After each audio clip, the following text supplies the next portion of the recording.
Hello students, let's start our next topic बेटा, that is centre of mass. Centre of mass क्या होता है बेटा? सेंटर ऑफ मास किसी भी पार्टिकल का वो पॉइंट होता है जिसके ऊपर उसका सारा का सारा मास कंसंट्रेटेड होता है। क्या? It centre of mass of a particle is the point where all mass of the particle is supposed to be concentrated. Mass of the particle is supposed to be concentrated. जिस point पर हम ये मान सकें कि भाई किसी भी ऑब्जेक्ट का सारा मास इसी पॉइंट पर है, उसी पॉइंट को हम क्या कहते हैं बेटा जी? सेंटर ऑफ मास कहते हैं। चलिए जी, अब सीखते हैं कि किसी भी सिस्टम का सेंटर ऑफ मास कैसे निकालते हैं। Centre of mass of system of particles. बेटा जी देखिए, इसमें दो तरह से कर सकते हैं हम। क्या क्या? एक तो जो हमारे पास सिस्टम है पार्टिकल्स का, उसके अंदर क्या, अगर हमारे पास गिवन है डिस्क्रीट बॉडीज। पहला है centre of mass for discrete bodies, यानी कि अलग अलग हमारे पास ऑब्जेक्ट्स हैं और उनका हमें सेंटर ऑफ मास निकालना है। दूसरा है हमारे पास centre of mass for continuous bodies. Continuous objects होते हैं जिनमें मास यूनिफॉर्मली डिस्ट्रीब्यूटेड होता है, उनके अंदर सेंटर ऑफ मास कैसे निकालते हैं। चलिए सबसे पहले बेटा जी करते हैं क्या, centre of mass for discrete bodies.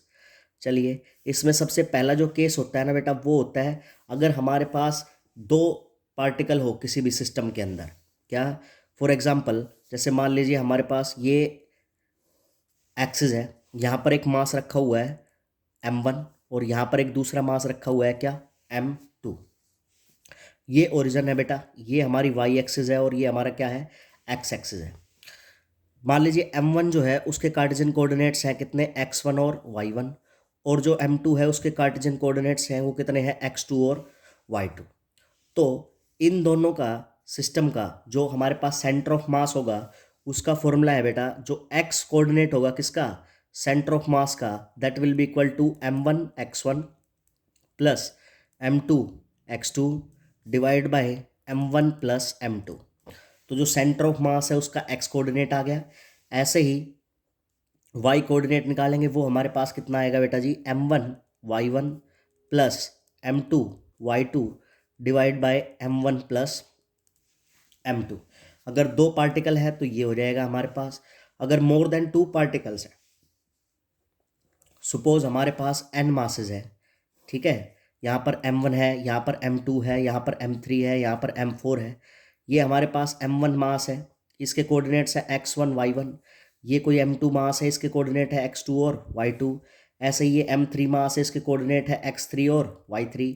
यहाँ पर कोई मास है mn जिसके कोऑर्डिनेट है xn और yn। तो अगर हमें इस पूरे सिस्टम का जिसमें ये सारे मासेस आ रहे हैं, इसका सेंटर ऑफ मास निकालना है, तो बेटा इसका फॉर्मूला यही है, x सेंटर ऑफ मास।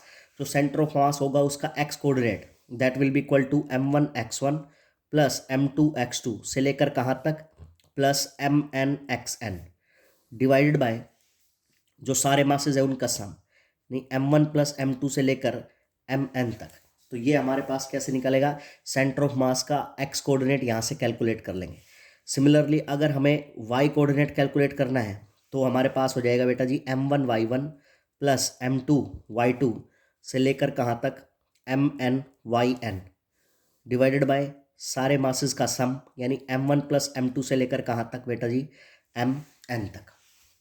इस तरह से अगर हमारे पास अलग अलग ऑब्जेक्ट्स गिवन है तो उनका हम सेंटर ऑफ मास कैलकुलेट कर सकते हैं। ठीक है जी।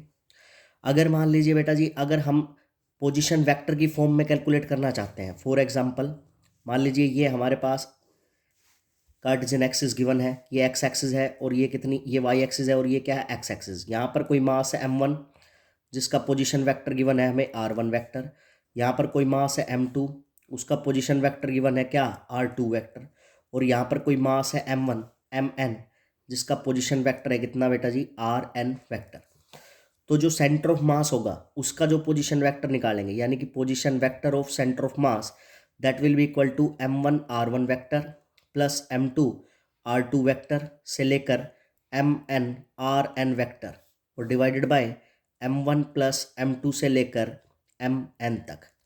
तो इस तरह से क्या निकाल सकते हैं हम, किसी भी सिस्टम ऑफ पार्टिकल जिसके अंदर अलग अलग ऑब्जेक्ट्स गिवन है, यानी डिस्क्रीट है, ये अलग ऑब्जेक्ट है, ये अलग ऑब्जेक्ट है, इनका अगर हमें सेंटर ऑफ मास निकालना है तो उसका फॉर्मूला ये होता है बेटा जी। वहीं जो सेकंड होता है हमारे पास वो क्या होता है, centre of mass for continuous objects, for continuous bodies, मतलब कि ऐसा ऑब्जेक्ट जिनके अंदर मास जो है यूनिफॉर्मली डिस्ट्रीब्यूट होता है। फॉर एग्जांपल मान लीजिए हमारे पास कोई रोड है, कोई रोड है बेटा जी हमारे पास, उसके अंदर मास यूनिफॉर्मली डिस्ट्रीब्यूट होता है, या हमारे पास कोई डिस्क है इसका हमें सेंटर ऑफ मास निकालना है, तो वो कैसे निकालेंगे। तो उसके लिए बेटा जी फॉर्मूला होता है, जो एक्स कोऑर्डिनेट होगा सेंटर ऑफ मास का, that will be equal to, वो होगा हमारे पास क्या बेटा जी, वो होगा 1/M, उस बॉडी का total mass into integration of x into D M.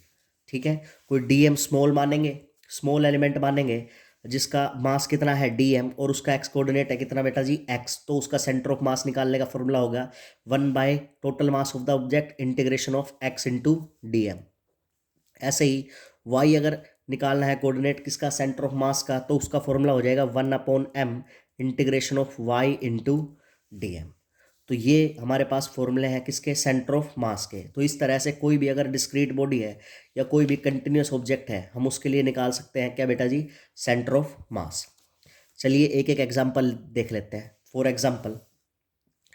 Example बेटा जी हमारे पास क्या है, कह रहा है कि ये m1 मास है, यानी कि मान लीजिए ये हमारे पास 1 kg है, ठीक है, और ये हमारे पास एक दूसरा मास है, दिस इज़ 2 kg, और ये हमारे पास एक तीसरा मास है, ये कितना है 3 kg, और इनके कोऑर्डिनेट्स हमें गिवन है, ये वाई एक्सिस है और ये क्या है एक्स एक्सिस।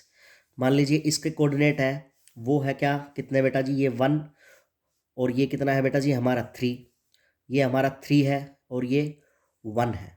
तो इसके कोऑर्डिनेट जो हो गए 1 kg के कोऑर्डिनेट वो हो गए 1,3, इसके कोऑर्डिनेट हो गए 3 kg के वो हो गए 3,3, और 2 kg के कोऑर्डिनेट हो गए वो बेटा जी वो हो गया 3,1। तो हमसे पूछ रहा है कि जो इन तीनों मासेस का जो सिस्टम है उसका सेंटर ऑफ मास कहाँ होगा। तो उसके लिए सबसे पहले हमें एक्स कोऑर्डिनेट निकालना पड़ेगा। देखिए जी हमें फॉर्मूला पता है उसका, क्या होता है m1 x1 plus m2 x2 plus m3 x3 divided by m1 plus m2 plus m3।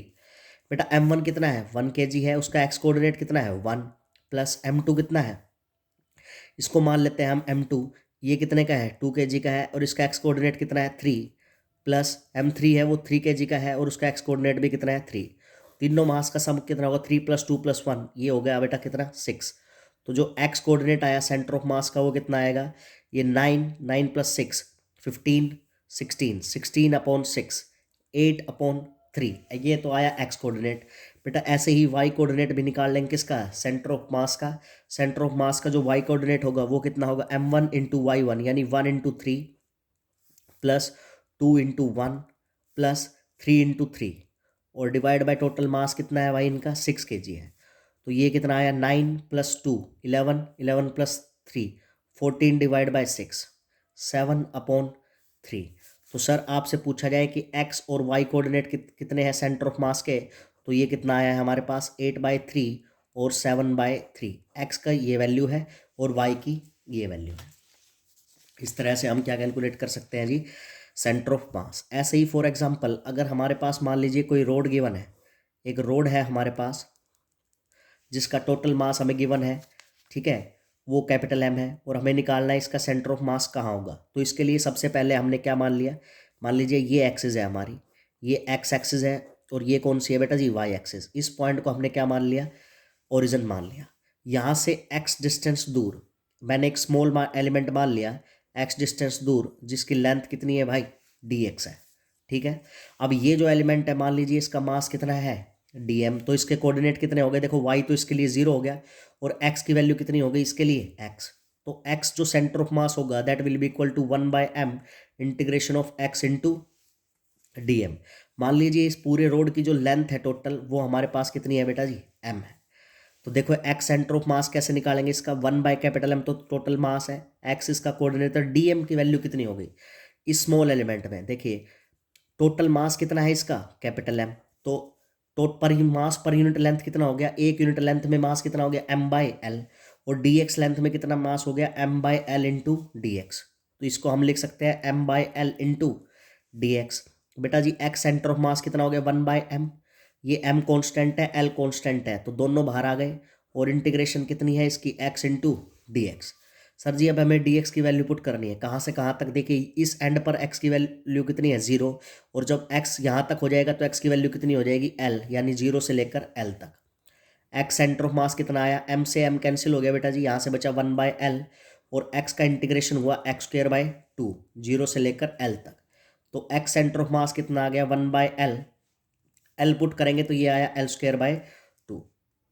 बेटा जी एल से एल कैंसिल हो गया, यानी एक्स का सेंटर ऑफ मास कितना आया, एक्स सेंटर ऑफ मास का X coordinate that will be equal to x/2, और देखो इसका y कोऑर्डिनेट 0 है, तो y सेंटर ऑफ मास वो आया कितना हमारे पास 0। तो हम यहाँ से लिख सकते हैं X centre of mass into Y centre of mass comma will be equal to, क्या कोऑर्डिनेट आया है उसका, l/2, 0। मतलब कि यहाँ से l/2 डिस्टेंस पर, यानी इस रोड के बिल्कुल बीचों बीच आएगा हमारा क्या, सेंटर ऑफ मास। ठीक है जी। अब आप इस पे कोई भी क्वेश्चन कर सकते हो जिसमें आपको एक या एक से ज़्यादा बॉडीज गिवन है और उसमें आपको क्या कैलकुलेट करना है, सेंटर ऑफ मास। ठीक है जी, थैंक यू।